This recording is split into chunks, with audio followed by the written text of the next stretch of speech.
What remains when all the noise fades, when the voices grow quiet, when the children leave, when the days stretch long and the nights come too quickly? What is left of a life once filled with purpose? Margaret Whitmore often asked herself these questions in the silence of her little house in Stillwater. Before we continue with this story, don't forget to subscribe to the channel and like the video. Oh, and don't forget to comment below where you're watching us from. We love to know that. She was 72, with silver hair that curled gently around her temples and eyes the color of faded blue china.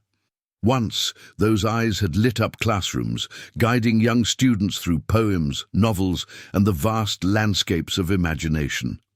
She had been a teacher, and a good one.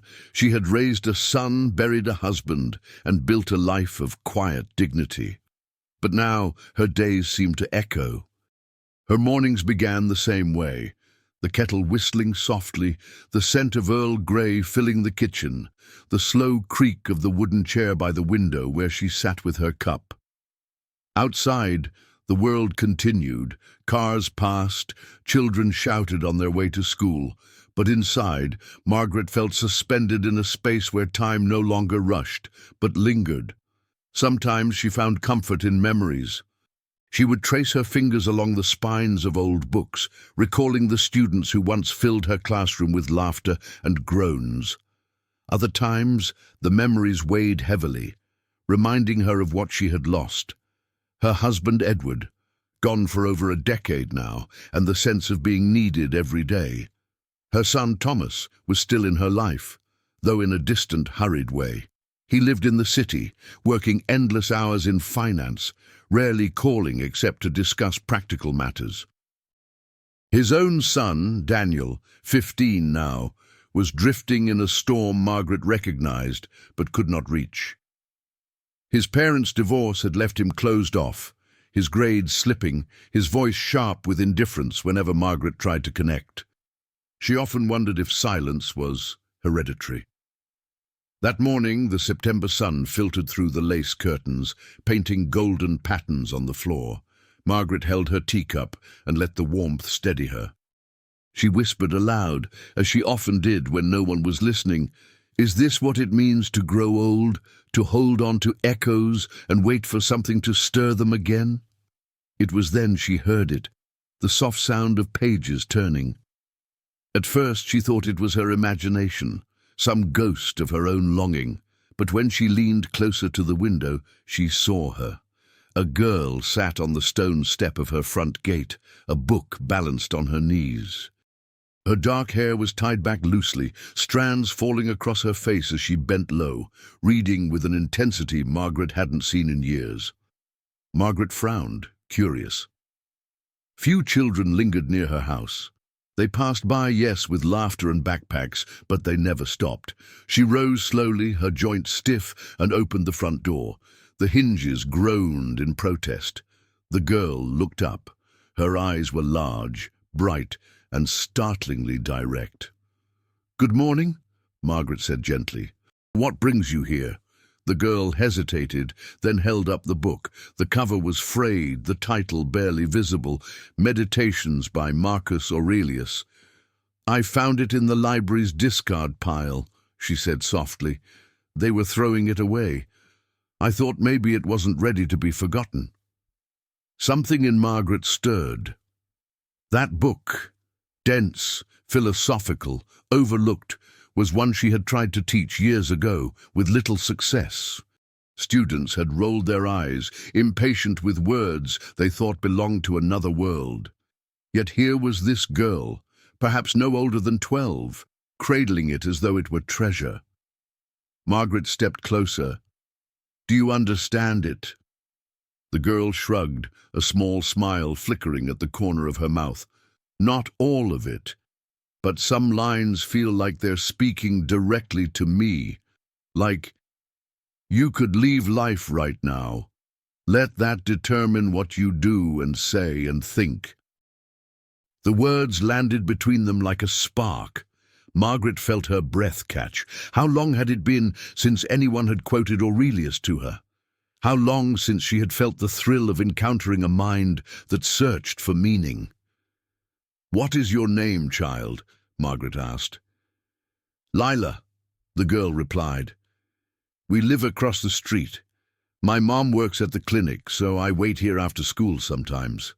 I hope that's okay." Margaret's lips curved into a rare smile. "It's more than okay, it's a gift." For a moment they stood in silence, two souls separated by 60 years, yet united by a single book. Margaret felt something shift within her, something she had thought lost. Curiosity. The silence of her house no longer felt so final. As Lila bent back to her reading, Margaret returned to her chair by the window. She no longer looked at the tea or the sun on the floor. She looked at the girl at her gate and thought, perhaps the echoes are not the end. Perhaps they are only waiting for a new voice to answer them. Life's quiet years are not an ending, but an opening for new voices to arrive. Sometimes meaning returns in the most unexpected forms. A book, a stranger, a child sitting at your gate. The next day, Margaret found herself glancing often toward the gate. She tried to tell herself it was nothing, that the appearance of one curious girl with a philosophy book did not change the rhythm of her life. And yet, when the school bell rang in the distance and the faint sound of children's chatter carried on the breeze, her heart quickened as though she were waiting for someone. And there she was, Lila. The girl returned, once again with the same book balanced on her lap. She looked smaller than Margaret remembered, a child with shoes too worn and a backpack held together by stitching that had seen better days. Yet when she opened the book, she seemed larger somehow, her posture straightening as though she had been entrusted with secrets the world had forgotten. Margaret opened the door and stepped outside. "Back again?"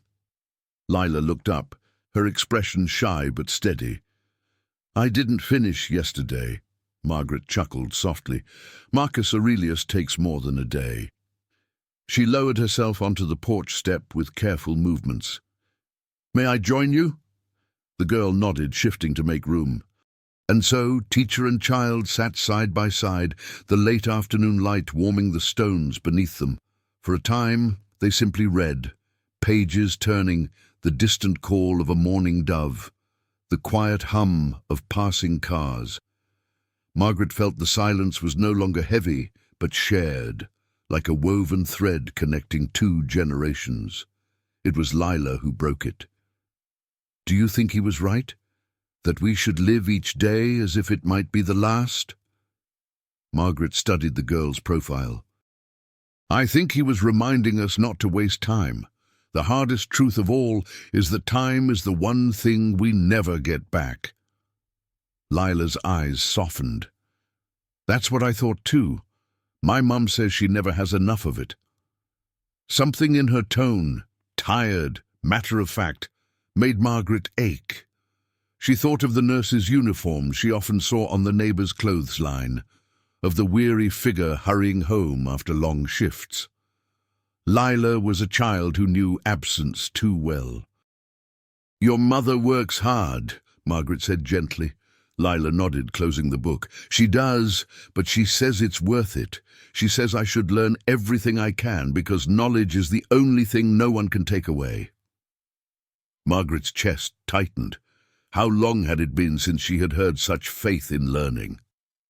She thought of her own son, Thomas, once curious, once bright, now hardened by the pursuit of success, and then of Daniel, her grandson, a boy she loved but could not reach. That evening, Margaret's thoughts lingered on the contrast. Lila, with so little, carried wisdom beyond her years.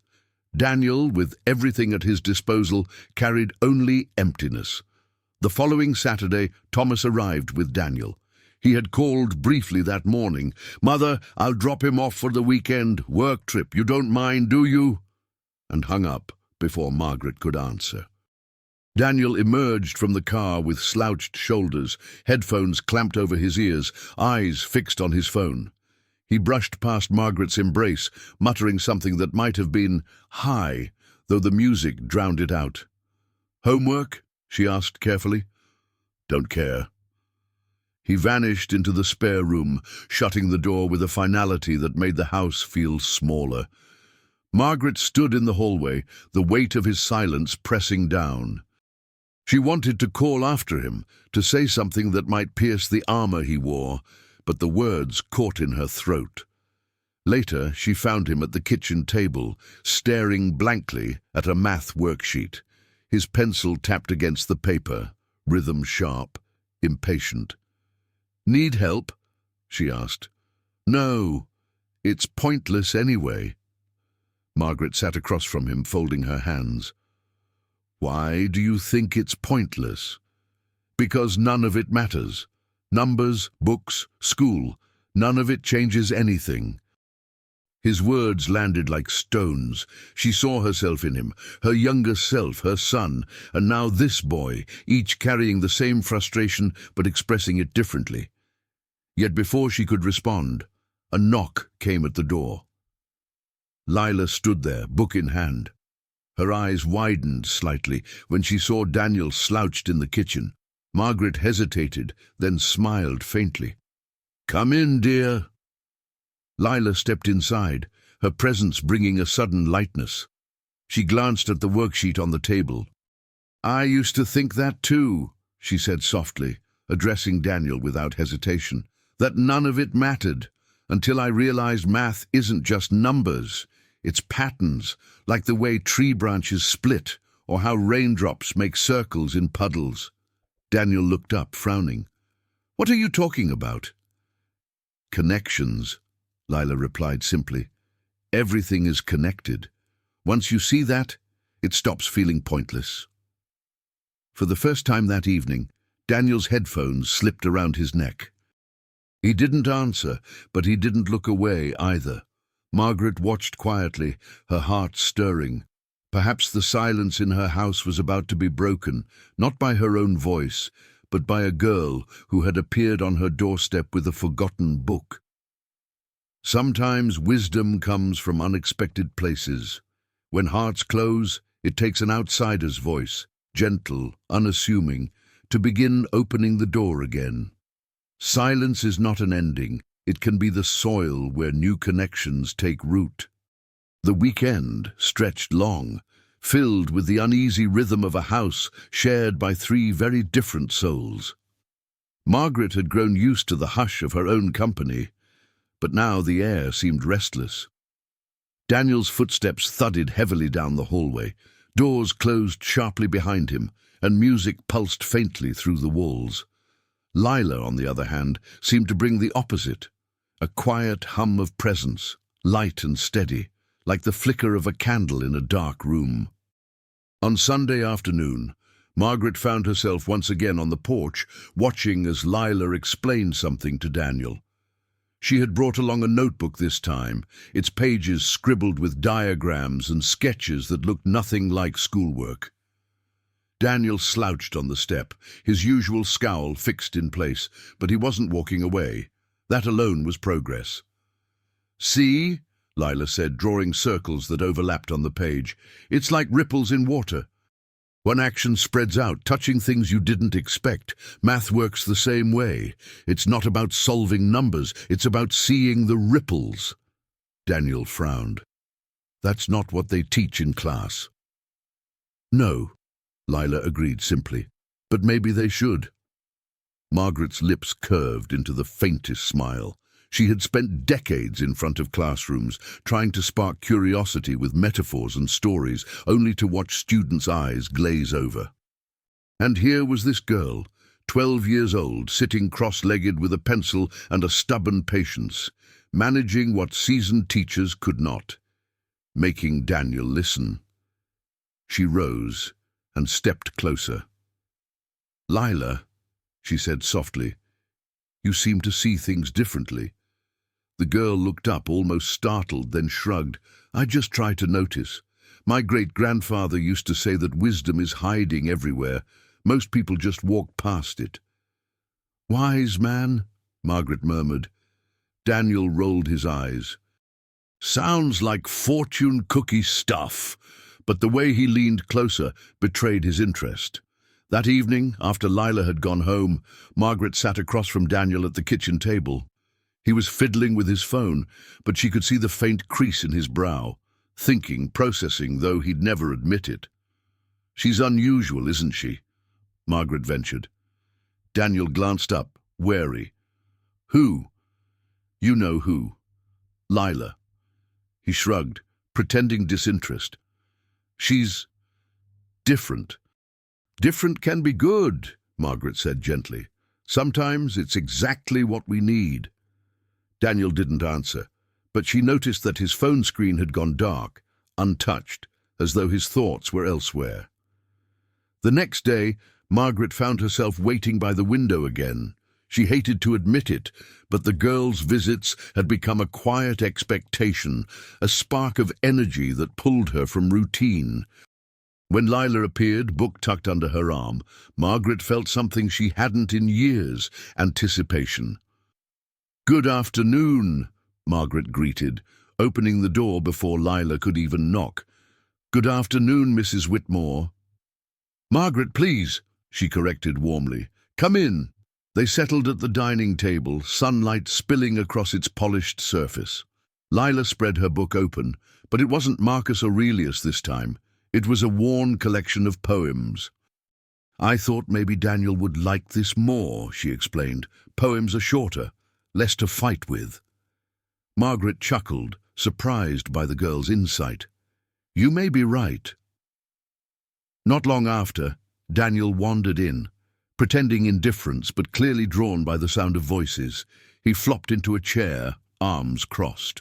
"What now?" he muttered. "Listen," Lila said, undeterred. She began to read aloud. A simple poem about autumn leaves, about change and the beauty of endings. Her voice was clear but unpolished, the kind of voice that carried sincerity more than performance.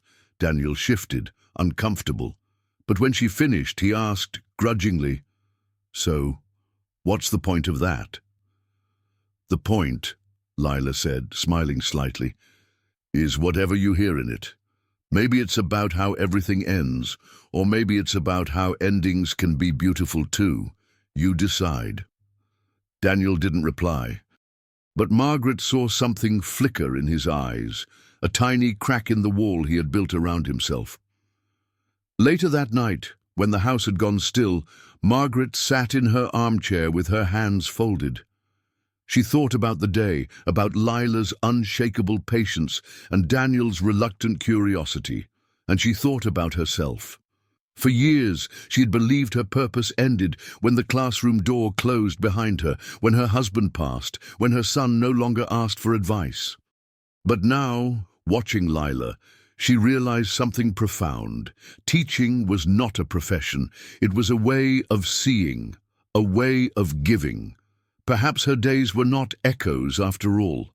Perhaps they were waiting for new voices, new questions, to call them into purpose again. She whispered into the quiet, her voice almost trembling. "Edward, if you could see this, you'd know. Life doesn't stop teaching, even when we think we're finished." And for the first time in years, Margaret felt not only like a keeper of memories, but like a student again. The roles of teacher and student are never fixed.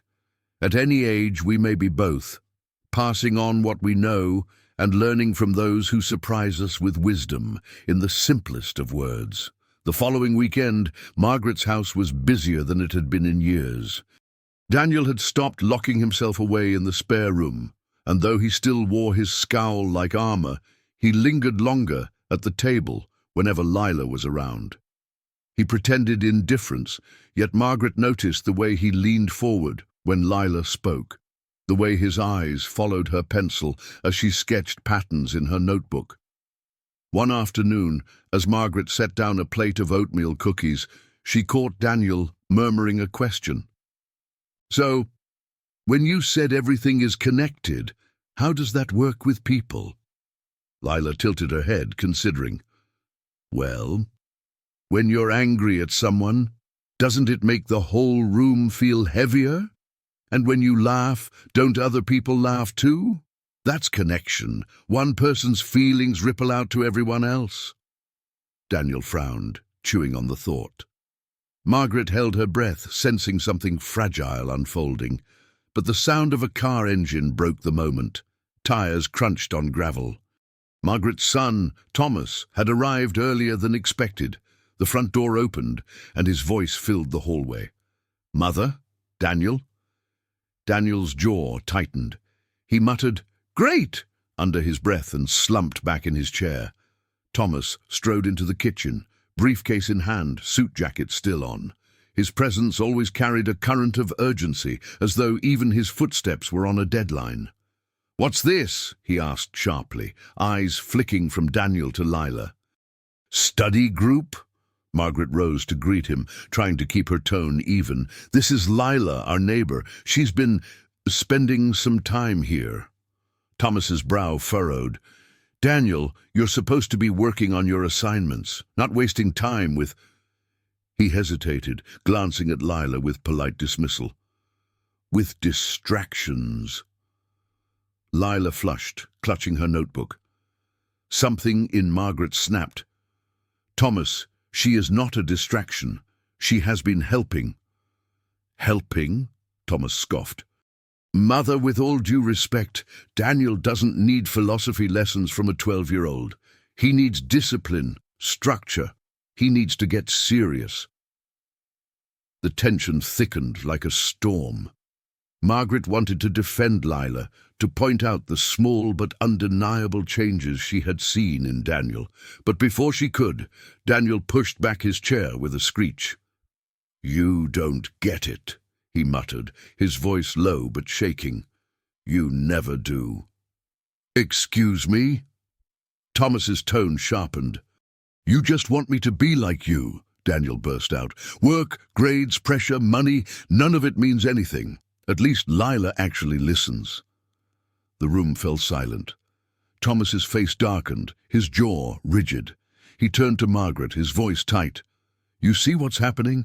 This is what comes of filling his head with nonsense. He's already slipping, and you're indulging it." Margaret's heart pounded. She looked at her son, the boy she had once read stories to, the boy who had laughed so easily, and saw only a man hardened by years of striving. She wanted to reach him, to remind him of what he used to be, but words failed. Lila stood quietly, eyes lowered, her small hands folded around her notebook. She did not speak, and somehow that silence felt louder than the argument. Finally, Thomas exhaled sharply. "Come on, Daniel, we're leaving." Daniel didn't move. He stared at the table, fists clenched. "No, I'm staying here." The words hit the air like a crack. Thomas froze, stunned. Margaret's breath caught. For a long moment no one moved. Then Thomas adjusted his jacket, his face unreadable. "We'll talk about this later," he said coldly, and strode out, the door slamming behind him. The house shuddered in the silence that followed. Later that night, Margaret found Daniel sitting on the porch, staring into the dark. His face was pale, his eyes distant. "He hates me," he whispered. Margaret sat beside him, her hand resting gently on his shoulder. "No, my dear, he doesn't hate you. He's afraid." "Afraid of what?" "Of losing you, of losing control. Sometimes people who are afraid hide it behind anger." Daniel swallowed hard, his jaw trembling. "Then why does it feel like I'll never be good enough?" Margaret's eyes filled, but she held steady. "Because he doesn't know how to show love the way you need it." "But you are enough, Daniel, more than enough." From the gate a soft voice added, "Ripples," Lila said. She had come back, her small figure outlined in the lamplight. "Your dad's words are ripples. They don't have to be yours. You can make your own." Daniel looked at her, then back at Margaret. For the first time in months, his defenses cracked. A single tear slipped down his cheek, and he didn't wipe it away. Margaret wrapped her arm around him, holding tight. In that fragile moment, she realized the fracture in her family was real, but maybe, just maybe, the healing had begun. Conflict often reveals what love cannot say. Behind anger, there is fear. Behind silence, longing. Healing begins not when words are perfect, but when someone dares to see beyond them. The night after Thomas's stormy visit, Margaret could not sleep. She lay in bed, her eyes open to the shadows shifting across the ceiling, listening to the restless house breathe around her. Memories tugged at her, as though someone had opened a window in her mind, letting in the winds of years long gone. At last, she rose and padded softly down the hallway. Her feet carried her, almost without thought, to the attic stairs. She hadn't been up there in months. The air grew cooler as she climbed, the wooden steps creaking with familiar protest. When she opened the door, the smell of cedar and dust greeted her. Boxes lined the walls, some neatly labeled, others forgotten. She moved carefully, her hand brushing over old trunks until her fingers stopped on one in particular, Edward's chest. It had belonged to her late husband, sturdy oak with brass fittings, edges worn by years of use. Margaret knelt, her heart tightening, and lifted the lid. Inside lay a collection of relics, Edward's old fountain pen, a stack of yellowed letters, his wool scarf still faintly smelling of tobacco and rain. And at the very bottom, wrapped in paper that had grown brittle with age, she found a notebook. She recognized it instantly. Edward's handwriting sprawled across the cover. Thoughts for Daniel. Her breath caught. She opened it carefully, afraid the pages might crumble. But the words inside were alive, written with Edward's familiar looping script, full of warmth and stubborn hope. June 12th, 2005. If anything ever happens to me before Daniel grows into the man I know he can be, I want him to have this. You are not measured by the world scale of success. You are measured by the kindness you give, the courage you hold, and the truth you dare to speak. Never let anyone, not even me, convince you that your worth is in numbers. Your worth is in your heart. Margaret pressed the page to her chest, her eyes burning with tears. She could almost hear Edward's voice, steady and warm, filling the room with the quiet conviction he had always carried. Another entry caught her eye. October 8th, 2006. Thomas will not understand Daniel. He has always been drawn to order, results, and control. Daniel is different. He's wild in the way a river is wild, hard to contain, but alive with possibility. One day, Margaret will have to remind them both that difference is not weakness. It is strength. Margaret sat back, trembling. The words felt like prophecy, written years before the fracture had widened between father and son. Edward had seen it, had known it, and had left behind this fragile bridge. The next morning, Margaret brought the notebook downstairs. Daniel sat at the kitchen table, his face still pale from the previous night, eyes heavy with unspoken hurt. Lila was with him, sketching patterns of circles and waves in her notebook as though trying to soothe the air itself. Margaret placed the worn leather book before Daniel. He frowned, lifting it gently. "What's this?" "Your grandfather's," she whispered. "He wrote it for you." Daniel opened the cover, and as his eyes scanned the words, Margaret saw his shoulders tense, then slowly release. His lips moved silently as he read, his jaw trembling with every sentence. Finally, he looked up. He knew. "Yes," Margaret said softly. "He saw you long before you even knew yourself." Daniel closed the notebook, holding it to his chest like a shield, or perhaps like a lifeline. "Dad never talks like this," he murmured. Margaret reached across the table, covering his hand with hers. "Your father loves you, Daniel, but he has forgotten how to speak it.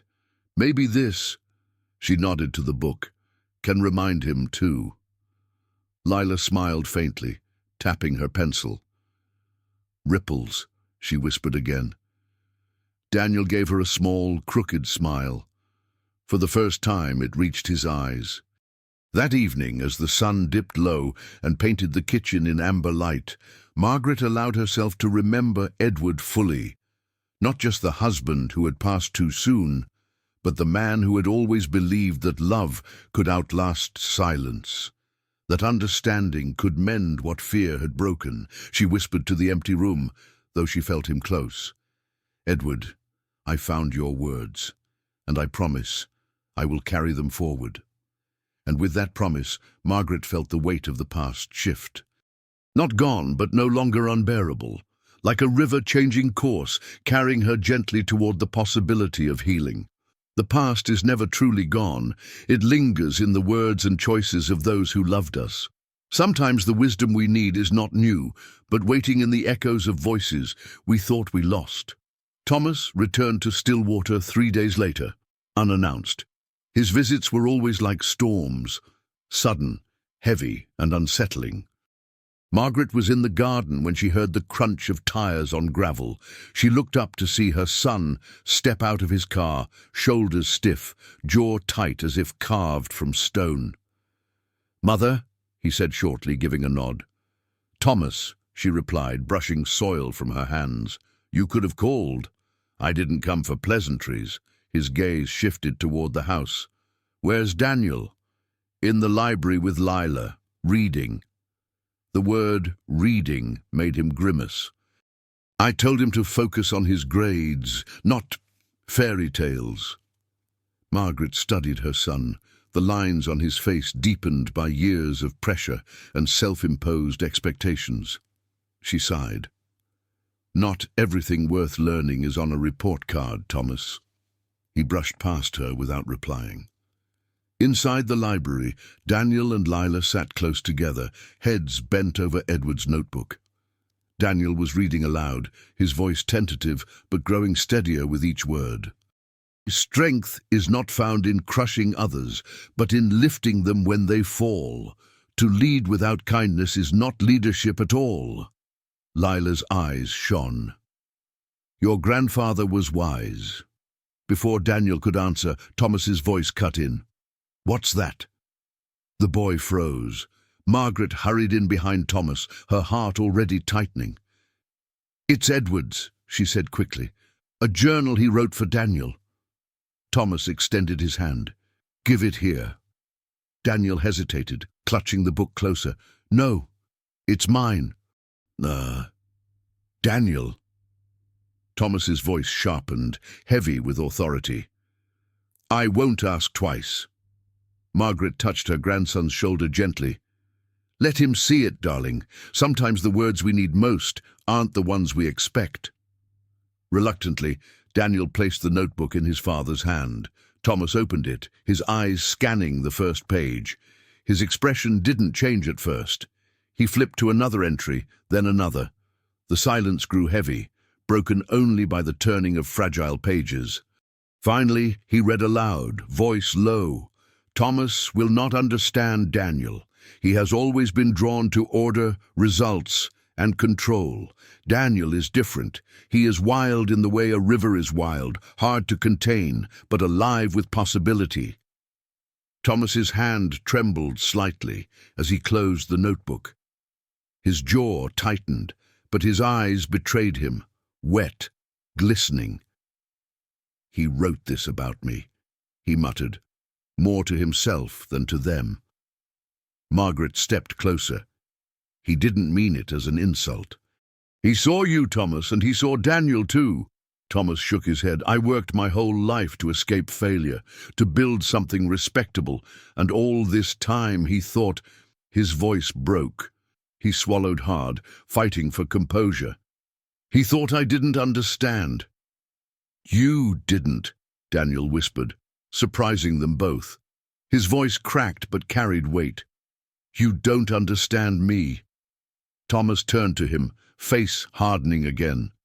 "I've given you everything. Discipline, structure, opportunity. But not yourself," Daniel shot back, his hands balled into fists. "Not your real self. Just orders." The room fell silent. The boy's words hung in the air like a bell still ringing. Margaret's heart ached, but she forced herself to let the silence stretch. For once, Thomas needed to hear, not argue, not command, but hear. Lila, quiet until now, leaned forward. "Maybe Edward left the book for both of you." Her voice was soft, but it sliced through the tension. "For Daniel to know who he could be, and for you, Mr. Harper, to remember who you already are." Thomas looked at her as though seeing her for the first time. His lips parted, but no words came. He turned back to the notebook, flipping to another passage. "A father is not a soldier commanding from the front. He is the riverbank, steady, patient, allowing the river to flow in its own way, yet guiding it from washing everything away." Thomas closed the book slowly. For the first time in years, he looked smaller, as though the armor he had worn for decades was beginning to crack. He handed the notebook back to Daniel. His voice was hoarse. "Keep it. It's yours." Daniel took it carefully, eyes wide with a mix of fear and hope. That evening, Margaret found Thomas sitting alone on the porch, staring at the fading light over Stillwater. He didn't speak when she joined him. For a long time, they simply watched the sky darken. Finally, he whispered, "Was I so blind, Mother?" Margaret laid her hand gently over his. "Not blind, Thomas. Just afraid. You thought strength meant hardness. But Edward knew better. And so do I." Thomas's shoulders sagged, and for the first time since childhood, he leaned into his mother's touch. Sometimes the greatest courage is not in building walls, but in letting them fall. To understand another, we must first dare to be understood ourselves. The morning after reading Edward's journal, Thomas lingered longer than usual at Margaret's house. Normally, he would have returned to the city before dawn, already buried in meetings and numbers. But something about the notebook, and the boy clutching it so protectively, anchored him in Stillwater. Margaret noticed the difference immediately. At breakfast, Thomas sat at the table rather than pacing near the window.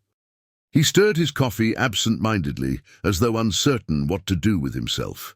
Daniel, across from him, avoided his father's eyes, focusing instead on the journal lying open beside his plate. Thomas cleared his throat.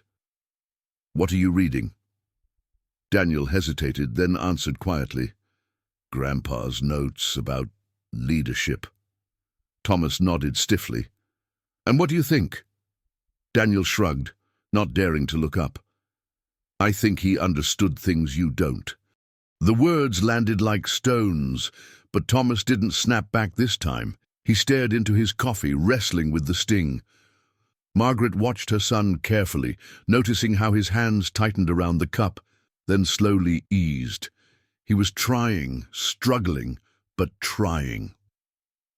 Later that day, Thomas found Daniel outside with Lila. They were sitting under the oak tree, sketching in the dirt with sticks. "Daniel," Thomas called, his voice sharper than he intended. Both children looked up warily. He walked over, shifting awkwardly. "I was thinking maybe we could take a drive, just us." Daniel blinked. "Why?" Thomas swallowed, forcing the words out. "Because I want to. Because I should have a long time ago." The boy glanced at Lila, who gave him a small nod of encouragement. Slowly, Daniel rose. "Okay." The drive was quiet at first. Thomas kept both hands tight on the steering wheel, eyes fixed on the road. Daniel stared out the window, journal clutched on his lap. Finally, Thomas spoke. "When I was your age, I thought my father, your grandfather, was too soft, always quoting poetry, always listening when I wanted him to decide. I swore I'd be different, stronger."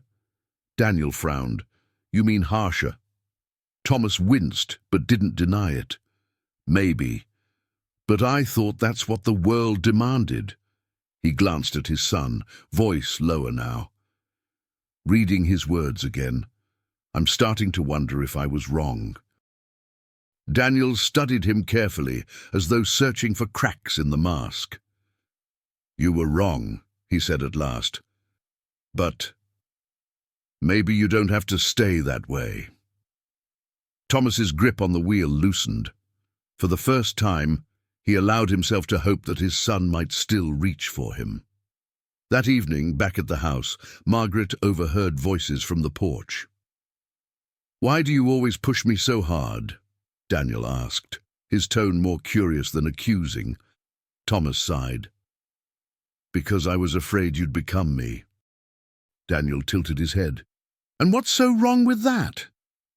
Thomas looked out at the horizon, the fading sun painting the sky in amber. "Because I lost too much along the way.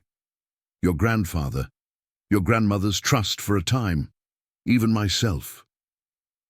Daniel was quiet. Then softly he asked, "Can you get it back?"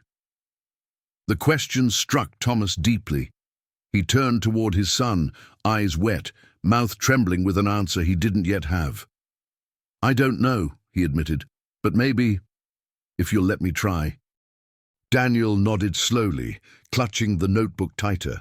For the first time there was no wall between them, only fragile, unfinished bridges. But change rarely moves in a straight line.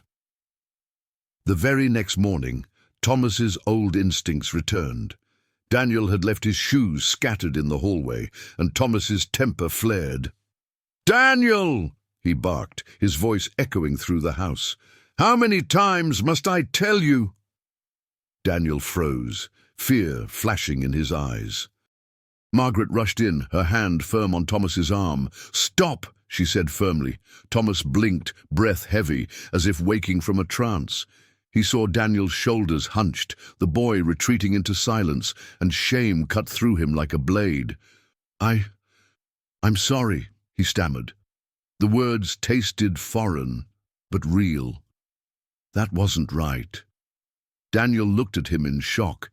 He had never heard his father apologize before. Margaret's eyes softened. She knew this was only the beginning, that Thomas would stumble many times before learning to walk differently, but even stumbling meant he was moving at last. That night, Thomas lingered again on the porch, staring at the stars. Margaret joined him quietly. "Change isn't about perfection," she murmured. "It's about persistence. Edward knew that. So do I." Thomas rubbed his face, exhausted. "Do you think Daniel can ever forgive me?" Margaret looked up at the night sky, the constellations burning steadily above them. "Forgiveness isn't a gift we demand, Thomas. It's a door we leave open. Step by step, you'll show him whether you deserve to walk through." For the first time in decades, Thomas allowed himself to believe that door might still be waiting.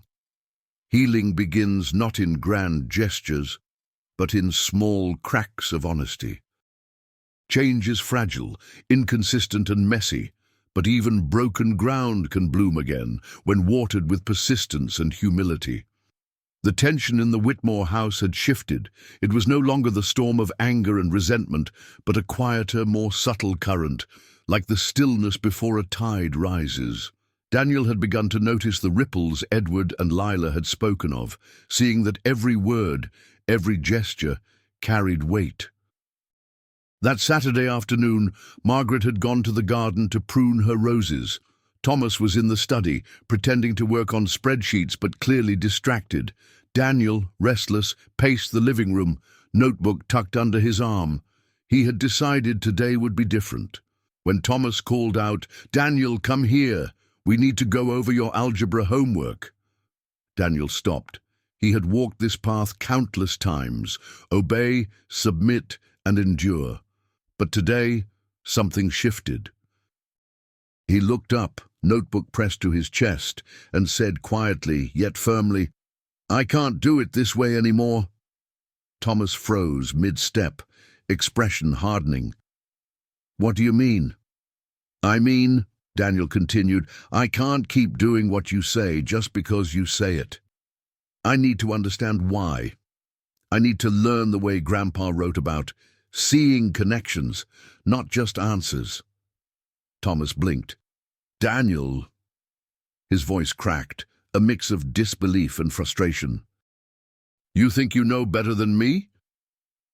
No, Daniel said, lifting his chin. I think I'm starting to know me better, and that's not your fault. But it's not yours to control either.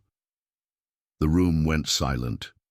For the first time, Thomas felt the weight of his own father's words, decades ago echoing in the boy's declaration. Margaret appeared from the garden doorway, hands still smelling of roses and earth.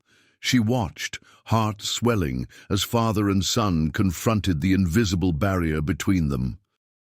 You're growing up, Thomas muttered almost to himself, and you're not mine to mold. I see that now.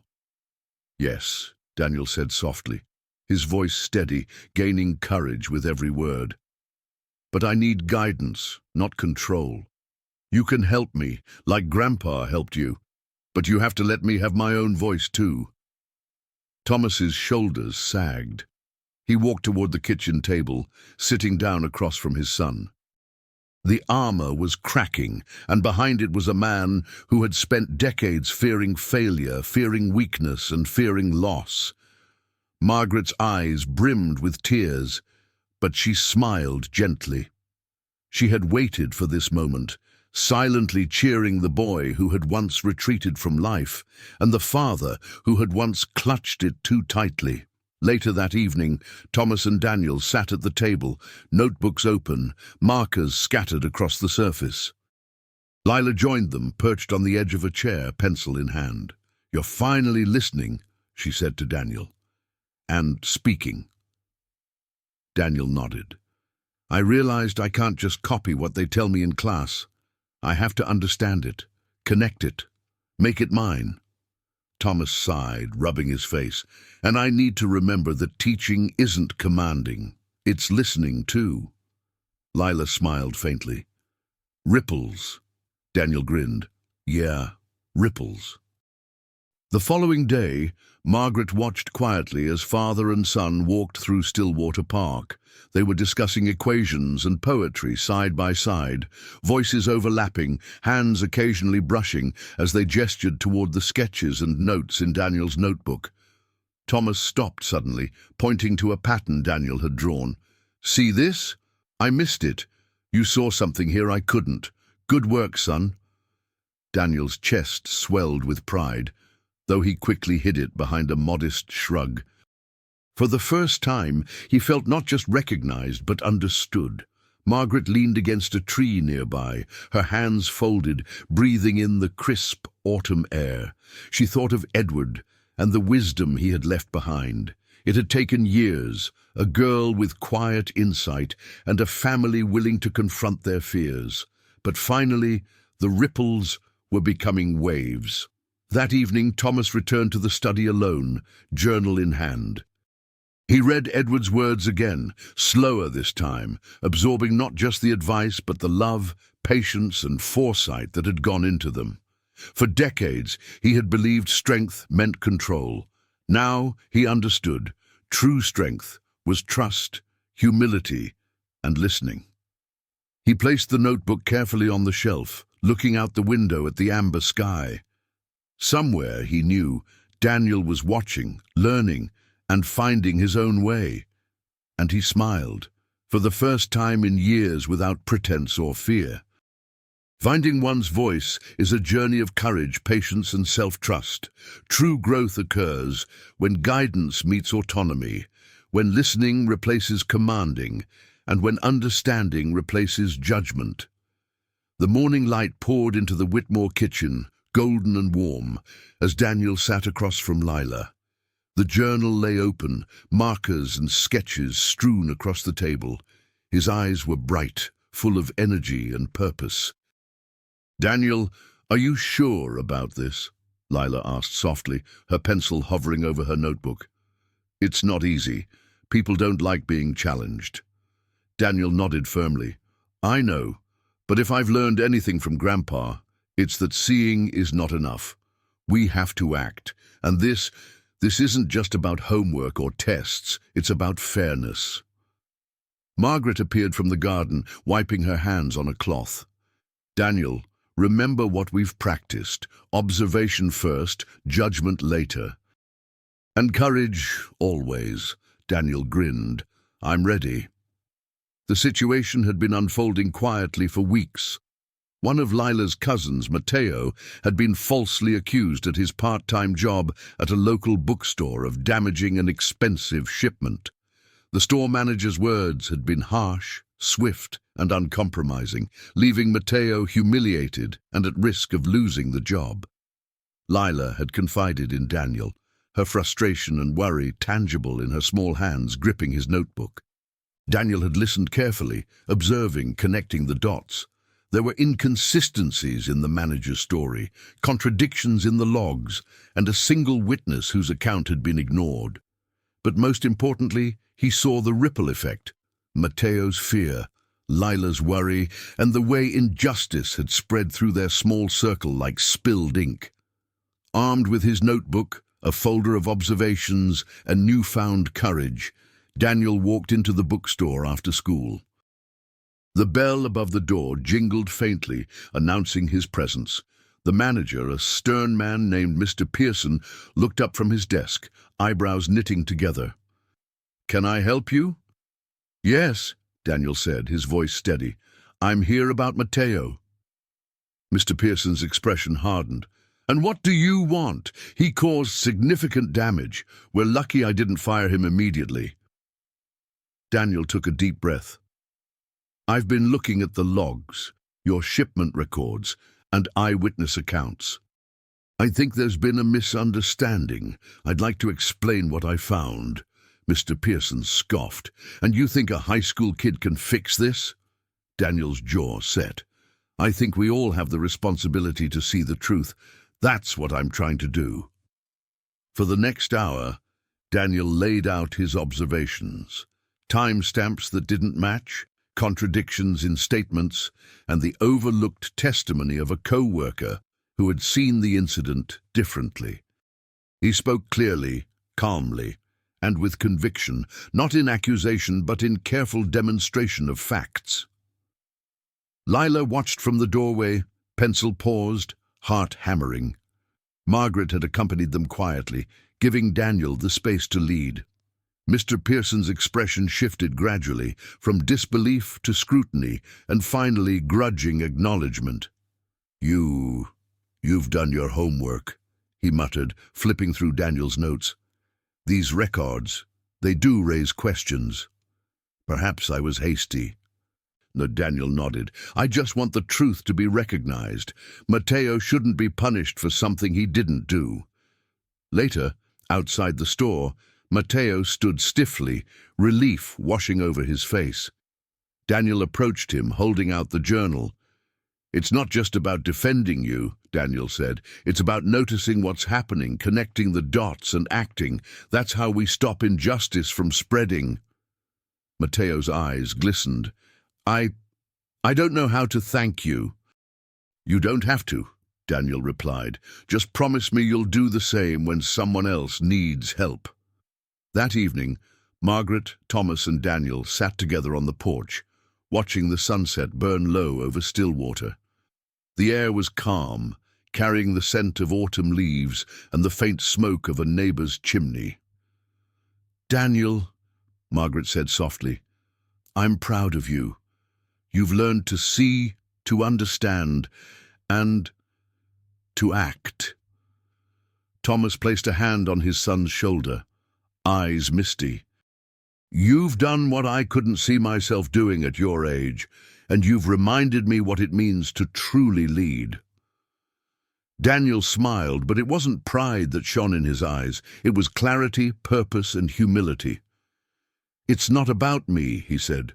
"It's about noticing, connecting, making a difference where we can." Lila leaned against him, her small frame steady and confident. "Ripples," she whispered. Daniel nodded. "Ripples," he repeated, feeling the truth of the word in his chest. The smallest actions could grow into waves of change, and for the first time he understood that wisdom and courage were inseparable. To see the world clearly was only the beginning. To act with empathy was the real lesson. Margaret gazed at her family, the father, son, and girl who had changed everything, and felt a profound gratitude. The house had transformed from a place of silence and tension into a crucible of learning, forgiveness, and hope. She whispered quietly, more to herself than anyone else, "Edward, your ripples are still moving," and she knew they would continue, long after they had left her hands. Wisdom is not measured by what we know, but by what we do with what we see. Small acts of courage, guided by empathy and understanding, can correct injustices and set ripples of hope into motion. The Whitmore house was quiet that morning, the kind of stillness that carried both peace and reflection. The air smelled faintly of autumn leaves and Margaret's brewing tea. Sunlight streamed through the windows, touching the worn wooden floors with a golden glow. It was a morning of small miracles, the subtle calm after a storm of emotions and revelations. Daniel sat at the kitchen table, notebook open, but today the pages were filled with sketches of connections, patterns, ripples, and charts that linked people, actions, and consequences. Lila perched beside him, her pencil flying across the page. Thomas, now in a rare mood of gentle patience, poured himself a cup of tea. He watched his son and Lila with a quiet appreciation. The tension that had once defined their interactions had softened into a bond forged by struggle, courage, and understanding. "Daniel," Thomas began, hesitating as if measuring his words carefully, I wanted to say thank you for helping Matteo, for showing me a way to listen, to see. I'm proud of you." Daniel looked up, eyes wide but calm. "Thanks, Dad. I just tried to do what Grandpa would have wanted, to act when it mattered." Margaret smiled softly, her eyes glistening with unshed tears. "Edward would be proud too, and so am I." The words lingered, warm and steady, as though the house itself had been holding its breath for this moment. The father and son exchanged a glance, a long, meaningful pause that spoke more than words could. Bridges had been rebuilt, not instantly, but with the careful patience of ripples widening across still water. Later that afternoon, the three of them walked together through the garden. Lila stopped beside a rose bush, gently brushing her fingers along the petals. "I've learned so much," she said quietly, looking at Daniel. "Not just about patterns, but about people, about courage." Daniel nodded. "Me too, about seeing and acting, about family." Thomas joined them, a tentative hand resting on Daniel's shoulder. "And I've learned that leading isn't about control. It's about guidance, listening, and letting those you love find their own paths." Margaret felt her chest swell with quiet joy. She had witnessed a miracle not of grandeur, but of subtle transformation. Her son had begun to understand empathy. Daniel had discovered his voice and strength.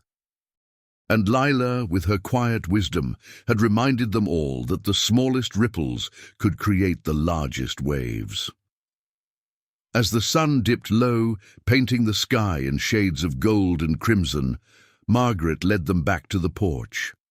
They sat together, the wind carrying the faint scent of cedar and earth, the familiar rhythm of still water surrounding them. "I remember when Edward used to say," Margaret began softly, "that life is made of moments we sometimes don't notice, until their ripples touch us unexpectedly.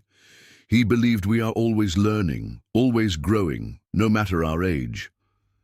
Daniel held the journal close. "I think I understand now. Seeing isn't enough. We have to act, but carefully, with understanding." Thomas nodded, gazing at the horizon. "And sometimes the hardest part is letting go of old fears. Letting someone grow without controlling them, but it's worth it." Margaret's eyes drifted over them, a sense of completion washing through her.